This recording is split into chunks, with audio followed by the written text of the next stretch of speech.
Bonjour à tout le monde, bienvenue sur la chaîne YouTube d'Inarte Bonsai. Aujourd'hui, on parle de bois mort. J'ai mené avec moi cet arbre où le bois mort est devenu déjà vert. Quand même, le bois mort, c'est une partie très importante pour nos bonsai parce que nous aide à créer l'idée de vieillesse et nous donne beaucoup d'intérêt à l'arbre. Mais il faut l'entretenir parce que sinon, avec le temps, il va s'abîmer, il va dépérir, il va périr. Et donc, aujourd'hui, on va voir ensemble comment faire des interventions pour garder la santé du bois mort. Et donc, restez avec moi et bonne vision. Bonjour à tous les amis d'Inarte Bonsai, je suis Carmelo Bonanno, instructeur bonsai et propriétaire d'Inarte Bonsai. Aujourd'hui, on va diviser la vidéo en deux parties. En première, de théorie, je vous expliquerai beaucoup de choses, et la deuxième partie à l'extérieur avec la pratique du travail. Aujourd'hui, je suis dans mon atelier avec cette vieux poirier. C'est un arbre que vous avez déjà vu dans une vidéo que j'ai publiée, je pense, il y a un mois et demi. Et je vous laisse ici en haut le lien pour pouvoir le regarder, mais aussi en bas. Quand même, à l'époque, l'arbre avait le feuillage bien rouge, donc était, je pense, dans la période le plus attractive pour cet arbre. Mais aujourd'hui, on va faire un travail différent. On va entretenir le bois mort. On peut voir comment sur cet arbre, le bois mort est devenu complètement vert. C'est normal parce que le bois mort à l'extérieur va absorber l'humidité. On doit penser que surtout dans ces périodes, l'humidité est à un niveau très haut. On arrose quand même. Après, il y a la pluie, il y a la neige, des fois il y a la chaleur. Et toutes ces choses ensemble, clairement, vont influer sur la santé du bois mort. Et quand même, c'est une partie très intéressante. Et donc, il faut faire des choses. Normalement, je fais le travail en 3 phases. 1, 2, 3, c'est déjà visible comment je peux travailler. Mais on doit dire que les premières 2 phases sont toujours très importantes. Et normalement, je cherche de faire cette intervention au moins une fois l'année. Parce que comme ça, je peux réellement être sûr que mon bois mort sera toujours en santé. Si nécessaire, je le fais 2 fois, mais c'est rare, je dois dire c'est rare. La troisième phase, c'est pas nécessaire toutes les fois, est nécessaire seulement quand on voit qu'il y a des conditions particulières. Mais on va voir toutes les choses. Et on commence par la première phase. Celle-ci, c'est un pistolet hydrogète. C'est un pistolet donc électrique. Et là, elle est composée par un conteneur ici. Et là, une pompe à l'intérieur. Et quand je vais remplir le conteneur et la faire fonctionner, je peux voir comment il y a un jet d'eau réellement fort et réellement fin. Cette chose me permet de bien nettoyer la surface du bois mort. Clairement, il faut faire attention parce que le jet est réellement fort. Donc, si je mets un doigt sur le jet, il fait mal, c'est clair, il fait mal. Il peut couper le feuillage s'il y a du feuillage. Et donc, sur des bois un peu tendres, on peut dire, si je vais trop proche, si je vais m'approcher trop, je peux aussi creuser le bois. Dans des cas, c'est une bonne chose. Dans beaucoup de cas, c'est pas une bonne chose parce que comme je peux voir ici aujourd'hui, je veux seulement nettoyer. Donc, je dois garder la juste distance de la surface de l'arbre. La pistolet me permet d'enlever toute la partie verte sur la surface du bois mort. Deuxième phase, avec du liquide agile et avec le bois encore humide, c'est important de passer le liquide agile sur le bois encore humide, ou si on passe le liquide agile sans la pistolet, il faut un peu émouiller la surface du bois sec. Et donc, avec du liquide agile et avec un pinceau, je peux passer mon liquide agile sur la surface de la partie morte. Une parenthèse, pour produire du liquide agile, il faut avoir une licence particulière. Et pour vendre du liquide agile, il faut quand même vendre des produits produit avec une licence, donc avec une certification. Le liquidagine a sûrement une importance sur le côté esthétique parce qu'il va blanchir toute la partie sec, donc il nous donne une idée de vieillesse, mais il a aussi une importance sur le côté de la santé de l'arbre parce qu'il va éliminer complètement tous les insectes que pouvons aussi manger et abîmer le bois mort. Le liquidagine utilisé différemment peut aussi être en aide pour les champignons et pour beaucoup d'insectes. Mais on verra cet aspect dans une des prochaines vidéos. Aussi pourquoi un commentaire que j'ai lu, c'est me poser la question de comment pouvoir utiliser le liquidagine comme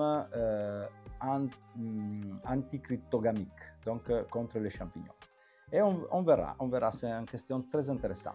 Après que je passe mon liquidagine, je verrai mon bois jaune, mais c'est une condition pas permanente, c'est une condition du moment, avec quelques heures ou quelques jours dans des fois, je verrai le bois devenir blanc. Et après, on a parlé d'une troisième phase. On a dit, c'est pas nécessaire de la faire tous les années. C'est vrai. Parce que la troisième phase, je le fais avec un durcisseur. C'est un produit utilisé pas pour le bonsaï, mais pour la restauration de meubles. Donc, il va récupérer le bois qui commence à pourrir. C'est un produit donc très fort. Je dois faire beaucoup d'attention quand je l'utilise. Ici, j'utilise un produit d'une maison italienne qui produit des vernis, qui produit des émails, qui produit toutes les choses, beaucoup de produits pour le bois. Et donc, il fait aussi un durcisseur. Mais je pense qu'en France, il y a d'autres maisons similaires. Donc, il faut utiliser un durcisseur pour le bois quand je vois que mon bois commence à pourrir. Donc, il est plus dur. Et j'ai le risque qu'avec encore d'humidité, il va se casser complètement. Et donc, je dois prendre mon durcisseur autre pinceau, pas le même que j'utilisais quand je passais le liquidagine, et passer doucement le durcisseur sur la partie intéressée, donc sur la partie qui commence à devenir plus souple. Je peux faire un passage, je peux faire un deuxième passage si nécessaire, parce que le bois absorbe le durcisseur et commence à durer, non? Il va comme se vitrifier.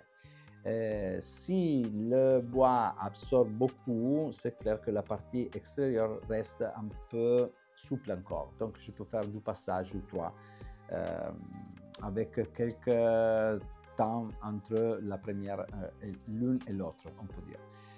Quand je vois que mon bois va se durer aussi sur la surface, alors le travail est complété. Je dois faire beaucoup d'attention parce que c'est un produit très fort et donc je dois éviter qu'il tombe sur le terrain, qu'il va tomber dans le sol. Je dois éviter qu'il va toucher des parties vivantes. Par exemple, si je fais quelques coupes avec donc des blessures ouvertes, c'est pas une chose positive. Donc beaucoup d'attention quand j'utilise cet produit. Surtout, je dois me concentrer sur la partie qui va pourrir, pas sur les autres parties. Et maintenant, on vient à la partie pratique parce qu'on va à l'extérieur et je vous montre comment j'utilise les 2 phases, parce que dans ce cas, on n'a pas besoin de la troisième. Alors, il pleut, donc il faut faire un peu vite. Ici, je vous montre la pistolet. Et quand je vais l'actionner, il y a un jet d'eau très fort. Donc maintenant,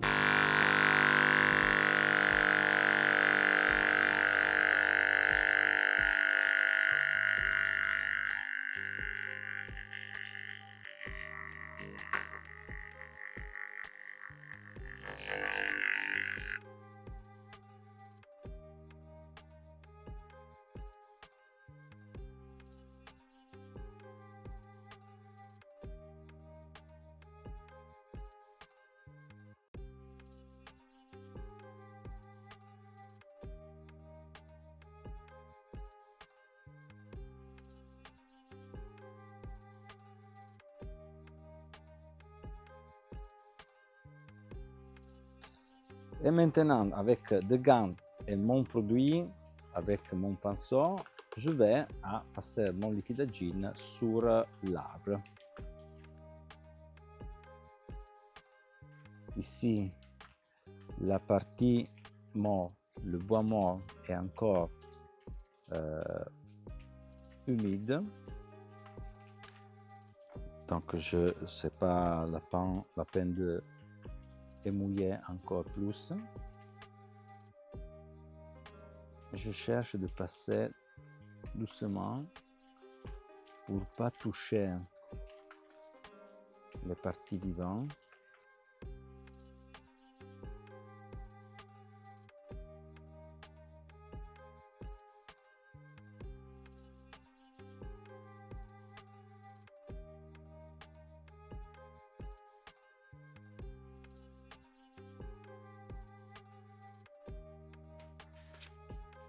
Ok, j'ai passé le liquide à gin sur toute la partie du bois mort.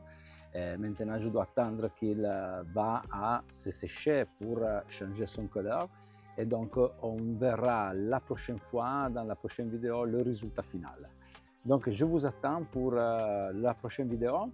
Je vous rappelle comme toujours d'utiliser les commentaires, de partager la vidéo et de vous abonner si vous voulez encore le faire parce que pour vous c'est gratuit, mais pour moi c'est toujours important.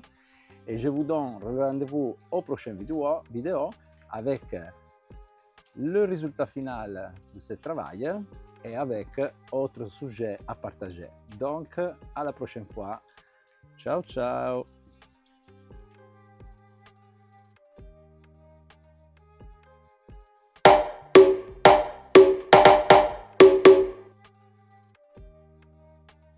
Devi essere più quaglia, minchia.